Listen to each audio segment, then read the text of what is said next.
This is your boy, Will Stewart from OnlineChessLessons.net, and we're going to be kicking things off today with a game from 1996, the Geneva Grand Prix PCA event.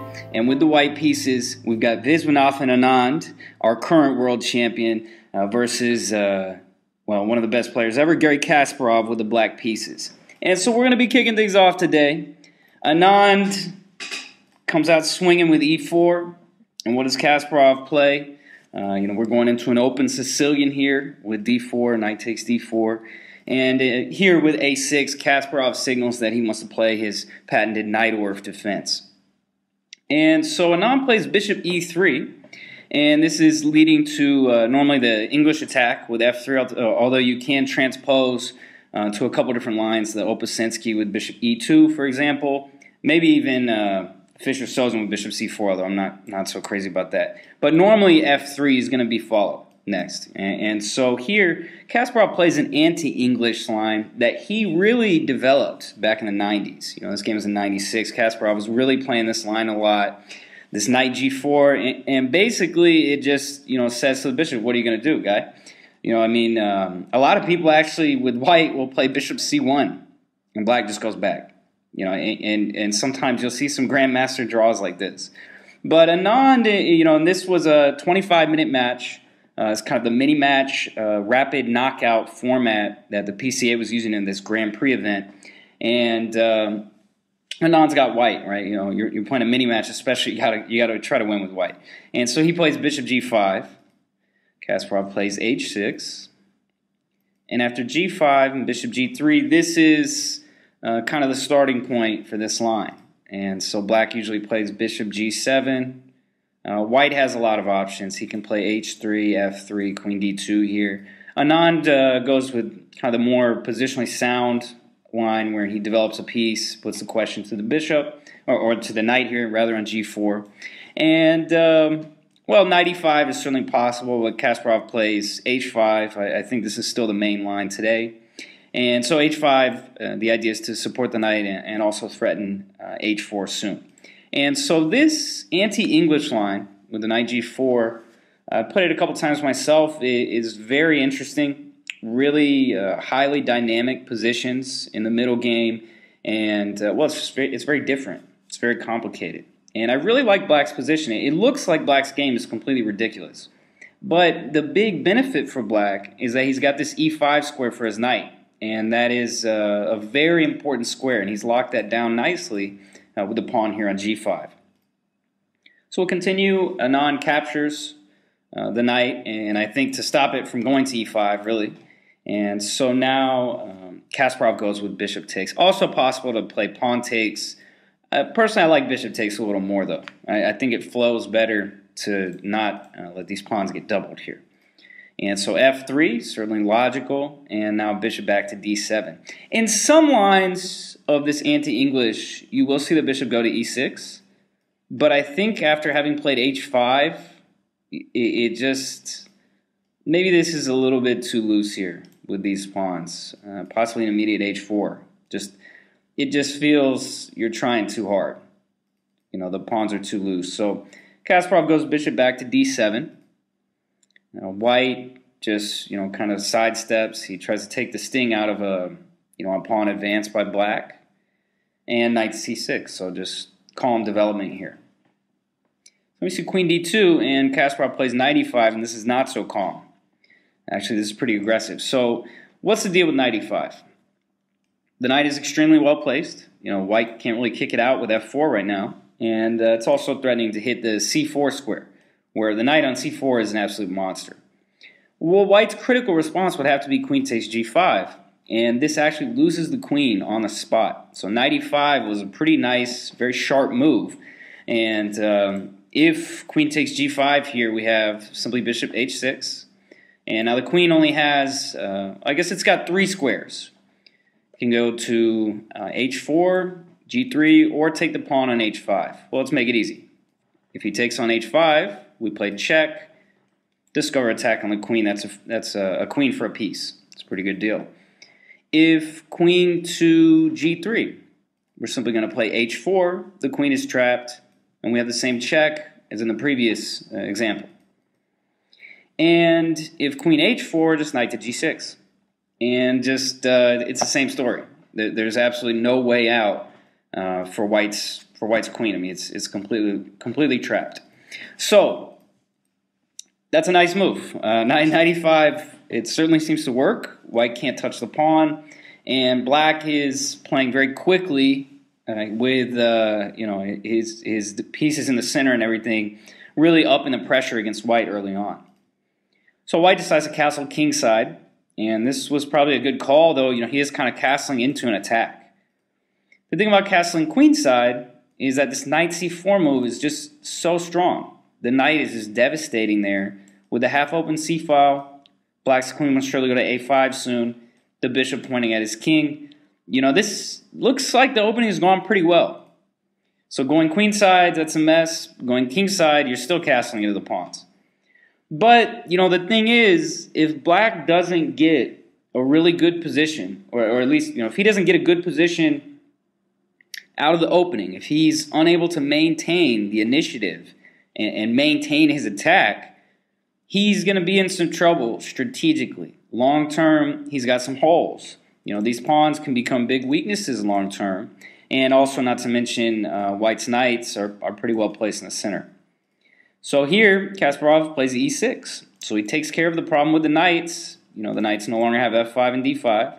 Also, the queen is now defending g5. But pushing this pawn to e6 here, it does have a major drawback that it weakens the d6 pawn forever. And so this pawn is going to be very weak. However, if Kasparov is able to play you know, energetically enough here, he's going to be okay. He'll have compensation for the weakness of the d6 pawn. And so Anand starts out with b3. He doesn't want to mess with knight to c4, and I think that's pretty understandable. And so Kasparov now with knight to g6. Basically, just kind of taking real firm control over f4 and also opening the bishop up along this diagonal.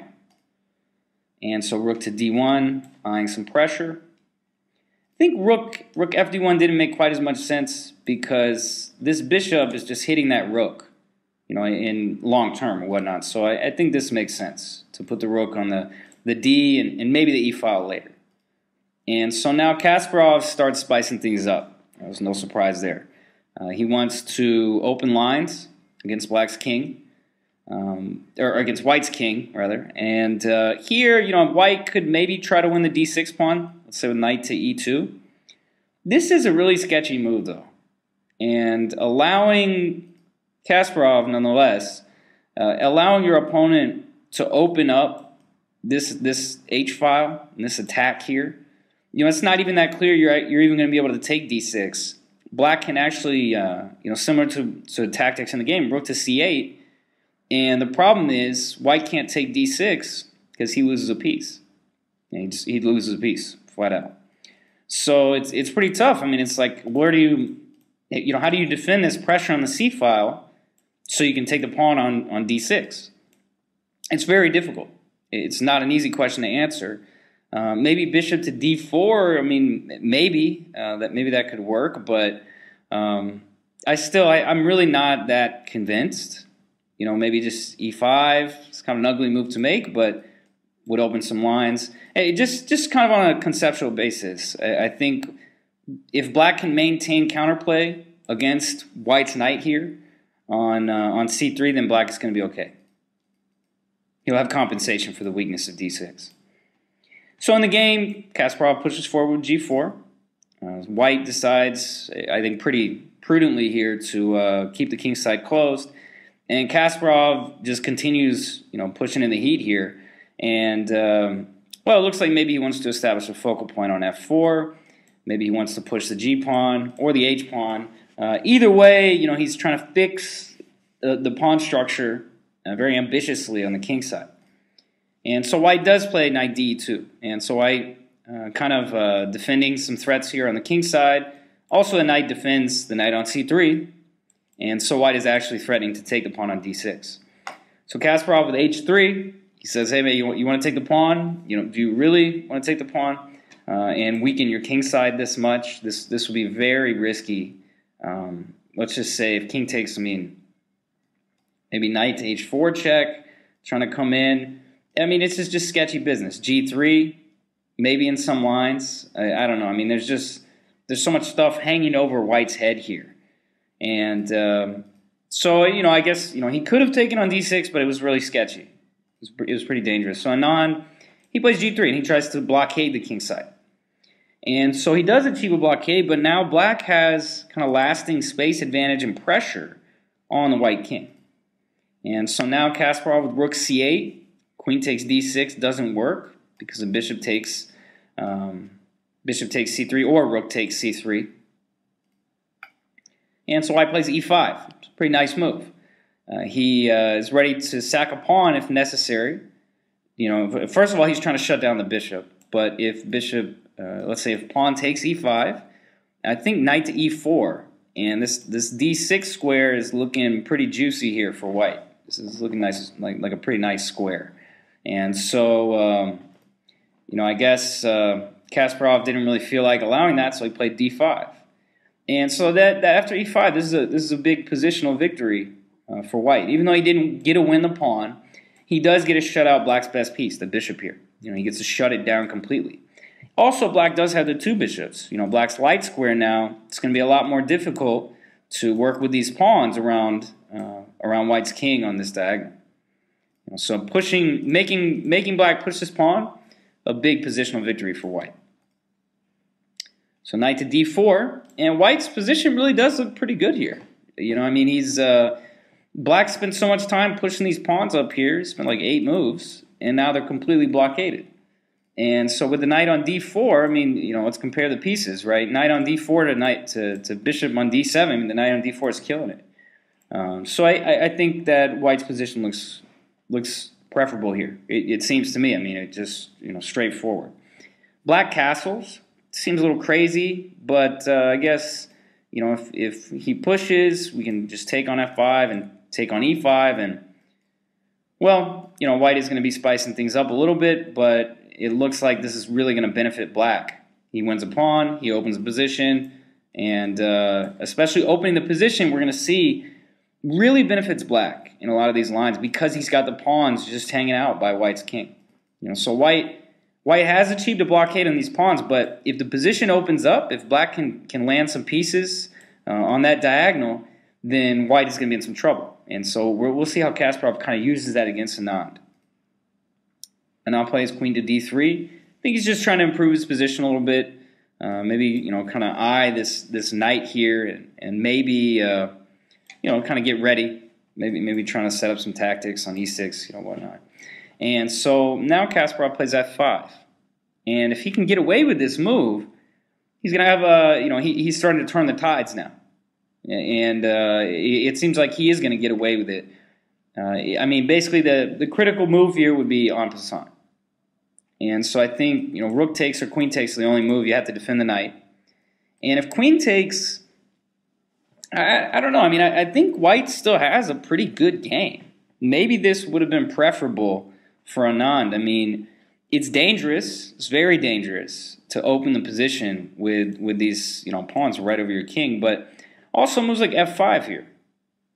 And it seems like even though the position is dangerously opening, it's very dangerous. It seems interesting to me. I mean, it seems like white at least has a good amount of counterplay. Maybe queen e3. He did. These squares again. I can't say it enough. I mean, it's very uncomfortable. But I don't know. Maybe okay. Maybe he was worried about knight f3. This kind of tactic. Yikes! This is pretty devastating. If takes, we have rook takes here. Black is going to win a piece. And if he doesn't take, say knight takes. Well, first, if queen takes, we have rook takes c3. So that's going to lose a piece. And second, if rook takes, maybe e5. Oof, man, this got bad. This got really bad. Probably either bishop c6 or rook takes, followed by bishop c6. The whole thing has gone south. Black is about to be winning.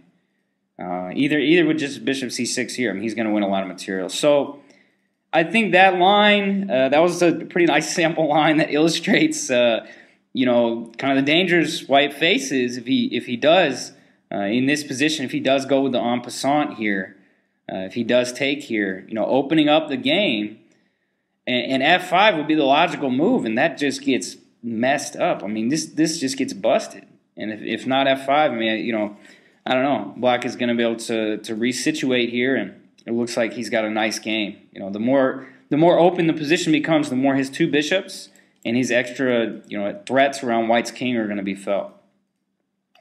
So Anand didn't do it, and he played knight c2. And so he goes for a different plan. He says, okay, you can have all these squares, right? You know, just take all these squares. All this stuff is yours. And what Anand does is he plays to maybe open the c file and open the d file and open pressure there. And so black just rook f7. He starts getting ready to organize his pieces and bring them towards the queen side. So rook c1, bishop f8. These are good moves. You know, just reroute the bishop. Maybe one day it'll go to a3, harassing white's rook and strengthening black on the c file. And so white plays c3. I didn't really like this move. I just don't get it. I don't know what this does. It seems like a waste of a move.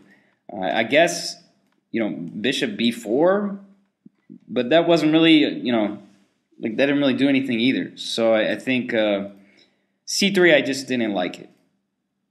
And so knight e7. So Kasparov, you know, just really changing all of his pieces towards the queen side. And so rook d1, Anand is getting ready to break open the d file with c4. And now knight c6. I think in this position, it was in white's best interest to exchange knights, because what's going to happen here, and we're going to see this become more significant throughout the game, is that white's knights become pretty redundant. Both of his knights would like to be on d4. That's really the only good square for white's knights, you know, for the foreseeable future. And so both knights want to go to d4, but you know, you can only have one knight there at the same time. So this idea of redundant knights, you know, I think just go ahead and take this sucker.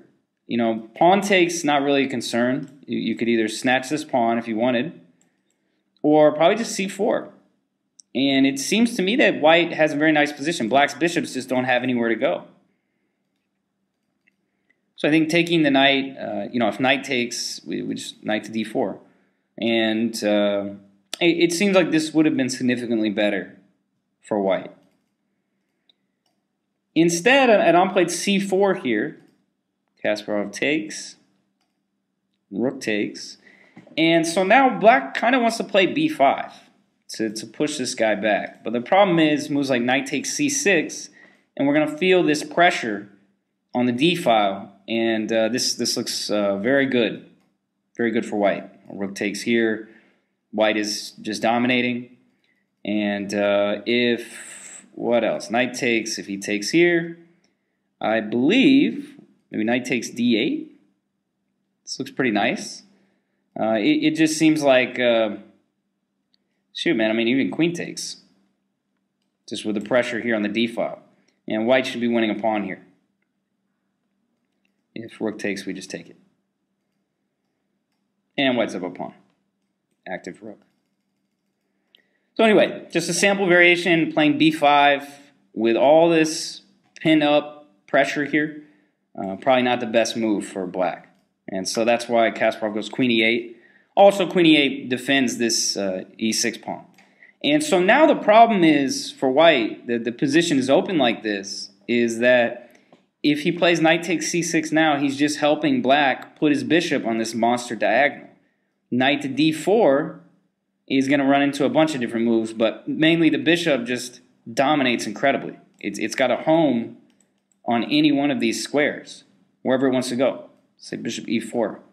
And now, you know, I think we're starting to see that white is probably not going to be doing too well here. I don't think he's having a good time. Black is going to be dominating. So anyway, just a sample position after queen e8. You know, knight takes c6, no longer nearly as effective. And so he tries queen to d2. So I think trying to take control of the b4 square. Black blasts forward. And so now after rook c1, we have knight to b4. And so knight to b4, you know, it seems like with knight to c3, white had a good plan here. It seemed like he didn't feel his knights were redundant. He could still swap off black's knight. You know, now, you know, it's a good question. After rook to c7, white played a3, and you know, he puts the question of the knight, where does the knight go? If he goes here, you're busted, right? This is horrible. This would not be good, or whatever. I mean, you know, knight takes, and it's just very bad for black. Knight to d5, and knight to c6. Maybe he could take it, takes, and queen to d8, or you know, maybe if you don't want to lose the a3 pawn or leave it loose, you know, b4 here even. And in this position, you know, it looks like black is certainly better. He's got a lot of very annoying mating threats that are going to happen on this diagonal, but it seems like white can he can probably be okay. He's got good control over the opening files. But, you know, unfortunately for Anand here, you know, it really did seem like the knight has nowhere to go and he's got to trade it off. But unfortunately, Kasparov came up with a very nice idea after rook c7, very sneaky plan. And now we just have a lingering checkmate just hanging over white's head. And so he's got to defend it with the queen. Really no way to block this diagonal. So he's got to defend it with the queen for now. And so now Kasparov plays knight to d3. And this is what made this guy so good. This is what made him a world champion for 20 years. A dominating world champion. Is that, you know, once he got the initiative, you know, he's played very patiently all game. He finally gets, you know, a chance of an attack, and he just lets it loose. And literally every move is now worth its weight in gold. So knight to d3, really nice move. White's queen can't move. It cannot leave the g2 square. Otherwise, he gets mated on the spot. So this knight starts getting crazy. After rook c2, you know, Kasparov, he could maybe try to take this pawn or something like that. I don't know. He just plays b4. He blasts forward. He tries to get all of his pieces into the game. And so now white goes knight to a2. He didn't want to let the bishop get developed. You know, it makes sense. I mean, either knight takes is okay, or bishop takes here even. This is a mess. I mean, this is even just knight takes. Either way, and with this open now, you know, black is just, he's going to have a lot of pressure. So Anand tries knight a2. He tries to defend. And so now black plays knight c5. And this was a really nice move. So at first time I saw it, I thought it was a little crazy. Let's take a look at the candidate moves for white. What if he takes the pawn? Knight e4. If queen to e2 with knight c3. And that's going to be winning an exchange and just a really nice position. So rook takes, pressure. If something like bishop d2, maybe we're going to take on b4 here. And let's look at the resulting position after that mess. Black is up in exchange. White's only got one extra pawn. And the long-term mate threats on the diagonal still exist. So let's take a look at some other ideas. What if pawn takes? Now I'm thinking Kasparov was planning knight e4, queen e2, rook takes c2, and so now we're going to see just how dangerous these threats are. If knight takes, a move like bishop b5 is devastating. It kicks the queen off of this square, and wherever the queen goes, we can just play something, whatever kind of threat we can think of. Probably knight g5. Oof, man, that looks nice. Just threatening mate, threatening knight f3. That's toast. And so going back here, that was if knight takes. If queen takes, a move that I was thinking about was rook to h7. And this is just pretty twisted. It just sets up this threat of knight takes g3, followed by h2 check. Just a very basic threat. And I haven't really been able to find a good defense for white. It's absolutely just sick. I mean, white's up just a pawn here. Material's pretty equal, but this threat is just so nasty on the diagonal. And now black's just threatening to take. And whatever, if white doesn't take it, he would just go back with the knight and push g3. And he's breaking through. And let's say if bishop here, we have some similar ideas that just opening up the mate and it's going to win some material for white. What else? Let's say knight e2, trying to go after this guy. And now it's maybe not quite so easy. Black's got to be a little creative. If knight takes, he's okay. But I think maybe bishop b5, eyeing the knight. And, let's say knight here. And it just, the guy's, he's all tied up. Maybe knight g5. Maybe it's a good time for moves like knight g5. I just got to think that black, maybe he gets his pawn back and it's just, huge edge here. A huge edge for black. So let's go back to the game. And that was just, I want to show some sample lines of what's up with knight to c5. And, really, a really nice move. And so now, Anand played queen e2, so I think he's trying to minimize the effect of knight to e4. And so now, Kasparov just snatches a pawn. White plays b4, and so it looks like maybe black has miscalculated. I want to say again, this is a 25-minute game. So this has been a pretty incredible play for 25 minutes. And I think the guys are probably getting a little bit low on time now. So playing b4, it seems like black's miscalculated. And his rook on c7 is a loose piece. However, after bishop a4, we're going to see that it's not so easy for white. First of all, if rook takes, I think we're just going to play bishop takes d1. And coming out of the resulting mess, black is going to have two rooks for three pieces. Wait a second, that didn't even make sense. After bishop takes d1, if he takes here, this is checkmate. He's still got the checkmate open. All right, so that should forgot about the checkmate. So yeah, just looking in this position after bishop to a4 in the game, rook takes just runs into bishop takes, and there's a checkmate. Black's going to be up a lot of material. The move in the game, pawn takes, led to bishop takes, knight takes, bishop takes. And, man, this is a tough position. I mean, if white, you don't really, two knights versus a rook is pretty much, it's not a very good material balance. Especially the knights here don't have any good squares. If a knight could get to d6, it'd be different, but that's a long way away. So a move like knight d4, or just rook d8, rook d7, and this really just illustrates the problem with white's game here. This constant mate threat, he can't do anything. Like if knight takes, just play rook takes, and white's entire position falls apart. So Anand, he trades, rook takes. So white has achieved in some good trades here. And knight to e1. And so material balance, we have a rook and two pawns for two knights. But the knights are purely defensive. They're not doing anything aggressive. And so now white has defended the checkmate with his knight. Black plays a nice move, rook b5. He didn't have an entry point on the c file, so it didn't really make any sense to double on the c file. All of these squares are covered. And so for that, he plays rook to b5, and now he's getting in. And he's going to be using the dangerous passed pawn as well as controlling the second.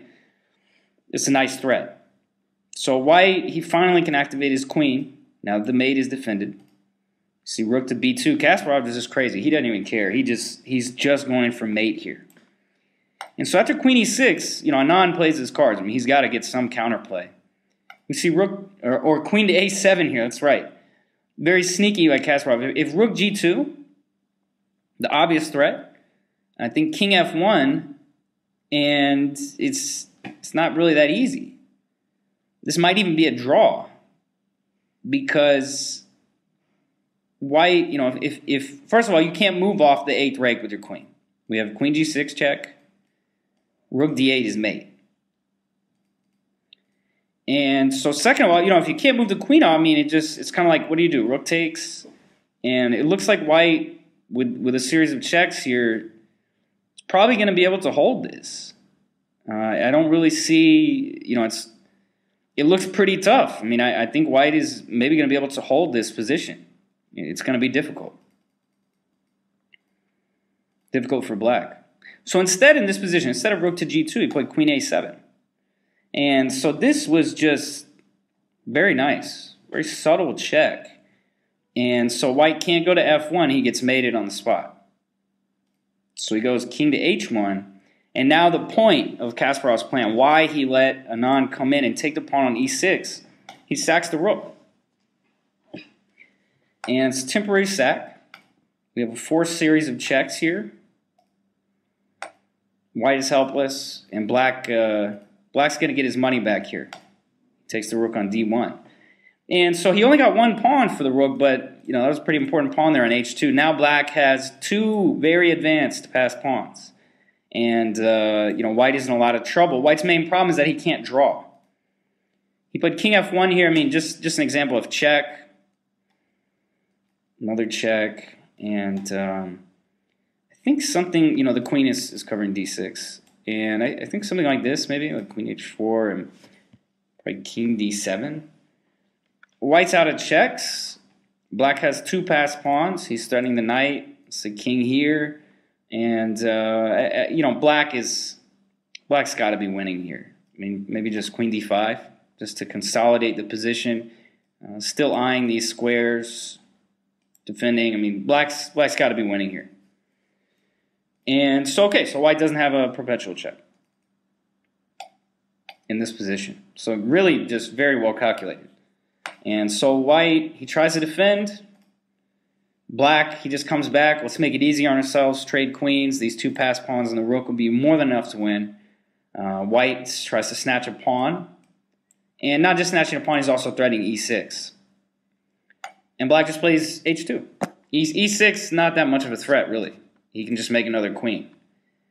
And, just an example here. If e6, just make a queen.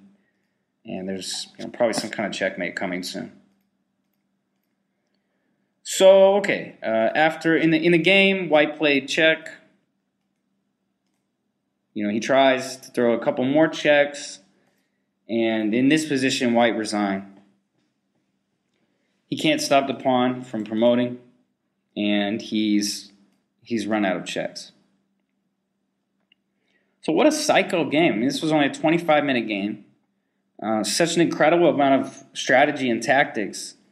Kasparov very patient, and I think once Anand, if we go way back to the middle game, I think once Anand missed his opportunity to exchange knights. Let's go right here. I think with c3, Anand started losing control of the position. When he played c3 in this position, he should have just played rook d1 and c4 if that's what he wanted to do. And I think c3 was weird. It was like he kind of wanted to defend passively and not open the position with c4, and then he realized black is just going to be able to open it anyway someday. And so with knight c6 here, he should have traded off one of these knights in a better circumstance, and now to play knight d4. I think this is pretty clear, and maybe he just plays for the draw, honestly. Maybe like bishop d7, maybe just b4 even. And, maybe he just tries to close down the queen side instead of anything else. So anyway, a really fantastic game.